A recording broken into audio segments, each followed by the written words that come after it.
গাজীপুরের প্রশাসনকে হুঁশিয়ারি উচ্চারণ করতে চাই, 24 ঘন্টার ভিতরে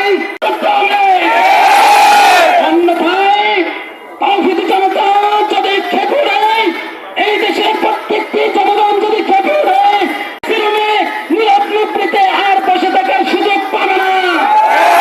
আমাদেরকে বাধ্য করবেন না। আমরা বাধ্য হয়ে যদি মাঠে নামি, তাহলে আপনাদের ফের কিন্তু হারাম হয়ে যাবে। আমরা ধারাবাহিকভাবে আন্দোলন দিয়ে যাব।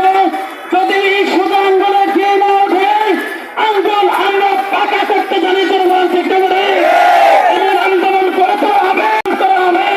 প্রশাসন তাদের প্রমাণ হয়ে যাবে। এই বলেই আমি আমার সংক্ষিপ্ত বক্তব্য এখানেই শেষ করছি।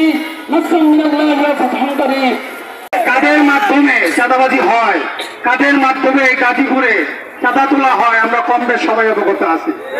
এবার যারা এগুলো করছেন এবং যাদেরকে তারা মদতপুষ্ট হয়ে তাদেরকে সমর্থন জানাচ্ছেন, তারাও কিন্তু এ থেকে মুক্তি পাবেন না ইনশাআল্লাহ। হাজারো অনেকেন এর রক্তের বিনিময়ে এই দেশকে বিভক্ত করেছিলাম, ঠিক কিনা বলেন? আমরা বাংলাতে ভাষার জন্য আন্দোলন করেছি, ৬৬তে সৈকত আন্দোলন করেছি, ৬৯-এ ভোট বিক্রি করেছি, ৭০-এ নির্বাচন করেছি, ৭১-এ মুক্তিযুদ্ধ করেছি, ২৪-এ সবাই অভ্যুত্থানের মাধ্যমে আমরা স্বপ্ন দেখেছিলাম। এবার মনে হয় এদেশের মানুষ তাদের স্বপ্ন, মানবিক মর্যাদা, সামাজিক নির্বিচার ফিরে দেবে। কিন্তু আমরা কি দেখতে পেলাম? এই ২৪-এর অভ্যুত্থানের ১ বছর যেতে না যেতেই রক্তের ভাগ শুকাতেই নৃশংস ধরে এই গাজীপুরের প্রাণকেন্দ্র এত হাজার হাজার লোক সমাগমের মধ্যেও একজন সাধারণ মানুষ না,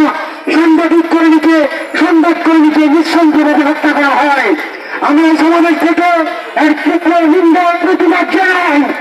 পাশাপাশি প্রশাসনকে হুঁশিয়ার করে বলতে চাই, আপনারা বসে বসে আঙ্গুর চুষবেন, আমরা বসে বসে আঙ্গুর চুষবো না।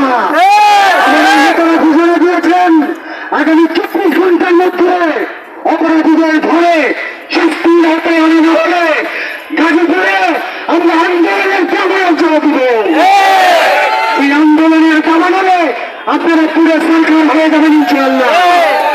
আগামী দিনে সকল আন্দোলন সংগ্রামে সকলকে পাশে থাকবার আহ্বান জানিয়ে আমি আমার সংক্ষিপ্ত বক্তব্য এখানেই শেষ করছি। দেখা হবে রাজপথে ইনশাআল্লাহ।